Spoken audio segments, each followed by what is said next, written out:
Thank you so much. Like, to give Channel 6, Miss Welcome, Reyna. Yes, ayan. Tapos mamaya, si Chairwoman kasi. Si Chairwoman, Boss Jay, si Chairwoman kasi, napagkwentuhan namin, nagkaroon daw kayo ng moment before sa barangay nila. Napakanta ka daw niya sa barangay niya. So gusto niyang mag-request na baka daw pwede baka duet ka niya ulit. Okay lang daw po ba? Ayun si Kapitana, nasa dulo, ayun na, si Kapitana, Kasi malapit na daw po yung fiesta. Kukunin ka daw niya ulit doon, Di ba? So, yes or no, Sir Jay? Yes! Ako, Kapitana! Pag hindi mo kinuha dyan, nag-iigil ako sa'yo, fiesta yan, ha? Yes. Sige, go rin na. Tapos gusto ko lang din si Sir June. Oh my God, Sir June. Miss ka. Hindi ka pinapansin. Dapat kasama yun. Oo, nakakalawa ko. Sige, for the song she's got, Here we go. Rhino Tiba!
She's gone out of my life. I was wrong, and today I'm so untrue. I could live without her love.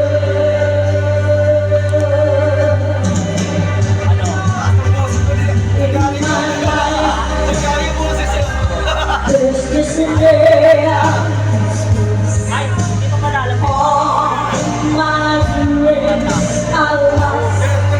I'm wasting away. Falling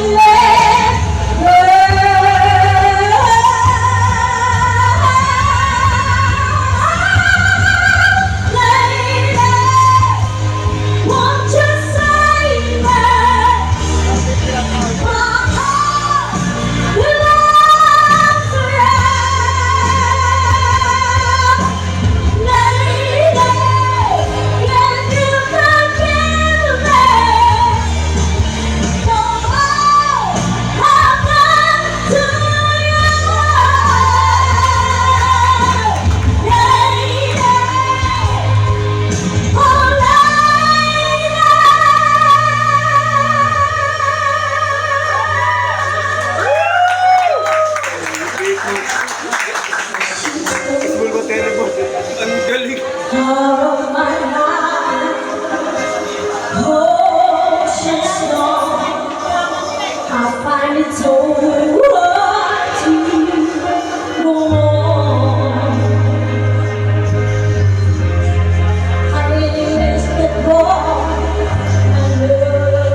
Tanggapin mo na. Tanggapin mo na, Reyna. 500. Okay na ha. Okay na, Reyna. Kukuha ka na doon. Easy lang ko sa'yo eh. Okay na. Ayan. Sige, this time, tawagin mo na si Kapitan sa kasi lady. And it's not Hello like, na. Halika na, kapitan. Halika dali. Para makajoin na natin si si... Tapos mamaya si Nanay Soli na duduwin daw kay Sir Jay. Halika na. Pagbigyan na natin. Actually, sinabi ni Kapitan at ni Kagawad, sige na, lisan lang naman ito. Oo. Makapili lang namin, makasama namin yung artista na inilin. Oo naman, gusto ko naman. At saka hindi, we are grateful to have there. Oo, dito. Siyempre din si Sir Jason na gusto napakagaling, di ba? Sobra. Oo. Sir Jason, tawag nito, nag-Hawaii ako, kinasal ako, puli kitang singer doon ha. Oo. Kaso lang kasi sa campo yun. So, alam mo na, na puro police. Pero don't worry, mag-usap kayo sa budget mo. Tapos, ang gusto ko, sama mo siya. Para may kachika naman ako. Oo, di ba? Kasi, papipili ko siya, ano ba ganda bulaklak? Ano ko nito? Parang yung bumamela, yung nilalagay ng parang may kabula, di ba? Oo. Di ba? Parang pag inasal ako. Tapos, gusto ko yung driver ko, yung June. Oo. Okay lang ba, Sir John, maging driver ka na sa wedding ko? Ayan, busy-busyhan ka na. Bibigil ako sa'yo. Oo. Oo. Pwede ba maging bridal car, drive? Sa driver? Hindi, bago kayo kasal, tirahin na muna ako. Para wala na akong... para wala na akong kilikimkim. Oo. Ay, grabe oh. Pero, I really love Sir June. Kamukha talaga siya ng ex ko. Iba talaga? Yung ex ko kasi nung ko sa mukha. Kasi ninakawan ako sa abang. Pero parang sa kanya parang ano naman siya, mabait siya. Ay, ano dito? Ha? Patay? Hindi, kamukha siya ng ex ko. Tapos yung mga sayawan niya parang tatay ko. Alam mo, kaya talagang malapit siya sa itlog ko eh. Kaya,